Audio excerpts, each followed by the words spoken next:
Hello, this is Kristen Terrones, and this is my 2015-2016 school year professional teaching portfolio. Domain 1, Planning and Preparation. To display my knowledge of content and pedagogy, I'm showing you the Annenberg Learner Self-Guided Workshop series. I use this every year, and I try to hit at least one or two of the modules. Knowledge of students. In an effort to gain knowledge of my students early on in the school year, I give them a learning style quiz to get to know them. This helps me adjust my teaching and my assessments. And selecting instructional goals. I always have the relationship to the standards in all of my lesson plans. This helps me ensure that the standards are the driving force behind what I'm teaching.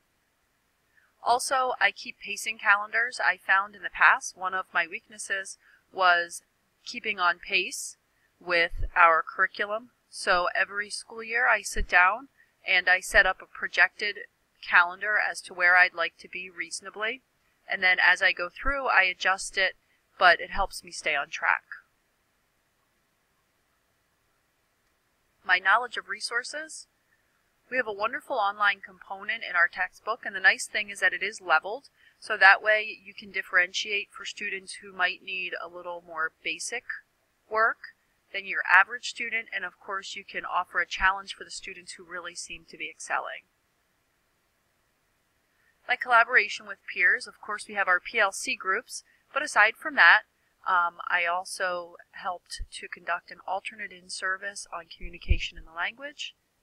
These were the learning goals that I developed for that workshop. Designing coherent instruction. I developed a curriculum map with a timeline. This way everyone in our department can make sure that they're touching on the same material and staying at somewhat a similar pace. Meaningful student projects. I like to provide the students with opportunities to talk about themselves, since that seems to be something that's very important to them, and it also allows me to get to know them better. I like to provide interactive discovery learning. This way the students really get involved in their learning. This one particularly was a cultural web quest that the students worked on in groups. Assessing student learning.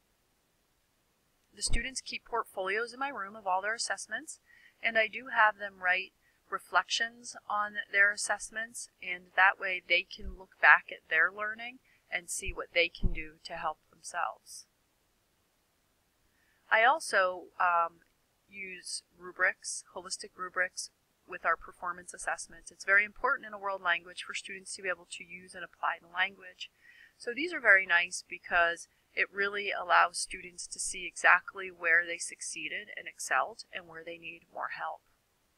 Also on the speaking performance assessment rubrics, the students and I sit down and we have immediate discussions with immediate feedback. Domain 2, Classroom Environment. Creating an environment of respect and rapport. I think it's very important for the students to be able to feel comfortable and accepted in my room. So I do offer lunchtime tutoring, but some of the students who don't necessarily need the extra help will come and they'll just spend time in here. And it's, I encourage them to just spend time, hang out, and that way I get to know them and they get to know me as well. Establishing a culture for learning. I believe in grouping the students to promote scaffolding and peer interaction, so the students do sit in a way that allows them to communicate and help each other throughout the class. And of course, I always place one student or two students, depending on the class, that are very strong in each group, and I encourage them to help one another. I like to display the student work around the room. It shows them that they are doing meaningful projects and that they're important to me and everyone else in the classroom. As the students do sit in groupings, we call them teams, and the teams change every marking period. They get to come up with a creative, funny Spanish name, and the students are encouraged to help each other out. The way that I encourage them is that I put their scores together and I figure out the average for each assessment, and each team in each class who gets the highest score does win a little prize. And that way, students who might be excelling will help the students who are struggling a little bit. And again, I do have the daily drop-in lunch and homework club. This just shows an attendance sheet of one of the particular sessions.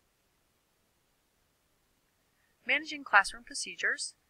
Over the years, I found that it was very difficult sometimes because we do a lot of interactive activities, that it would take a lot of time for the students to get up and get a partner. So as I do keep the students sitting in groups, those are their partners for that marking period, and they can switch around a little bit within that group, but they always have to pick somebody there, and that way the transitioning to group activities is minimized. Also, the other issue is that when students were absent, I found that it was quite a disruption when they would come back and ask what work they missed. So since I do like to empower the students with responsibility, we have make-up work folders in the back of the room, and someone from that student's particular group will gather the work for that day. I have a form in the back of the room that they follow so that they make sure they include everything, including quizzes and tests, and they go back in that make-up folder so that way the student can just go right back and grab their work, and it's very minimal disruptions. Managing student behavior. I'm very fortunate that I don't have a lot of behavioral problems in my classroom.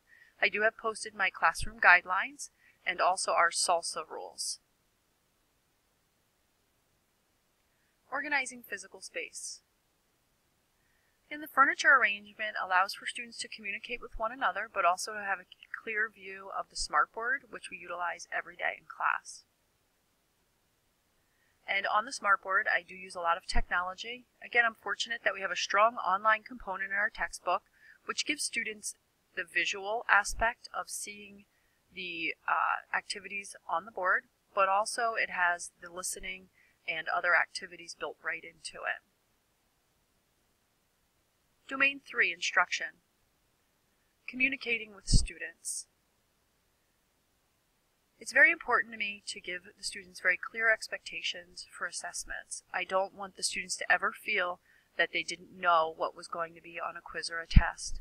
So I actually take each section of the assessment and I cut the directions and give them the exact directions in one example right from the quiz or test, so that way they feel better going into the test that they know exactly what's going to be on it. I do use smartboard visuals. This helps students in every way. That way they can visually see things and they know exactly what is going on in the classroom. Using questioning and discussion techniques.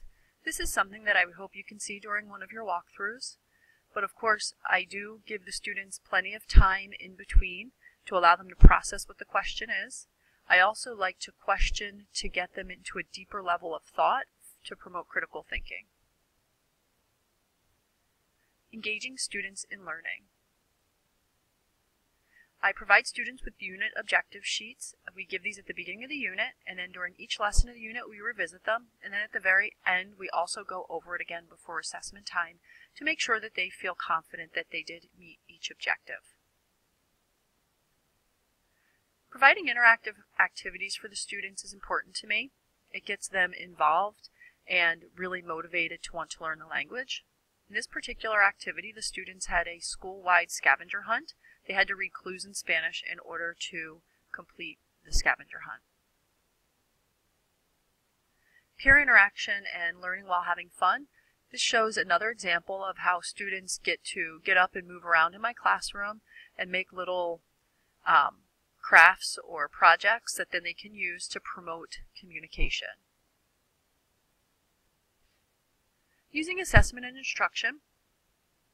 We have department common assessments, 5 per lesson and 10 per unit. This way, we're sure that every student in each level, no matter what teacher they have, is being assessed in the same way.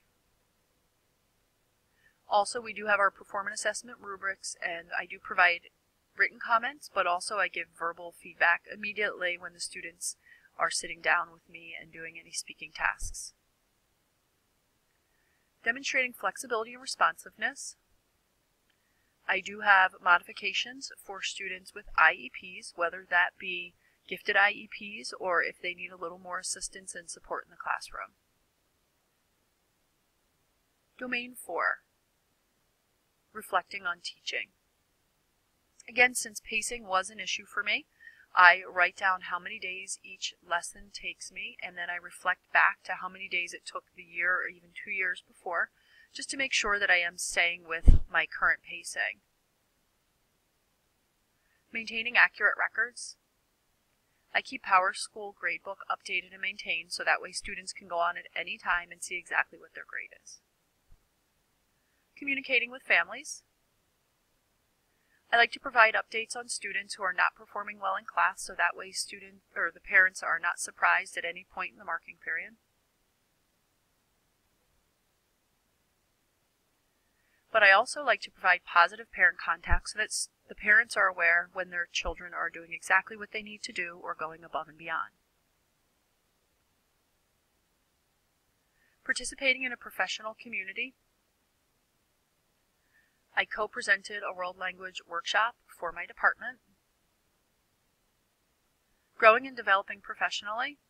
I like to look for conferences in world language. I was able to go to one recently at the University of Scranton.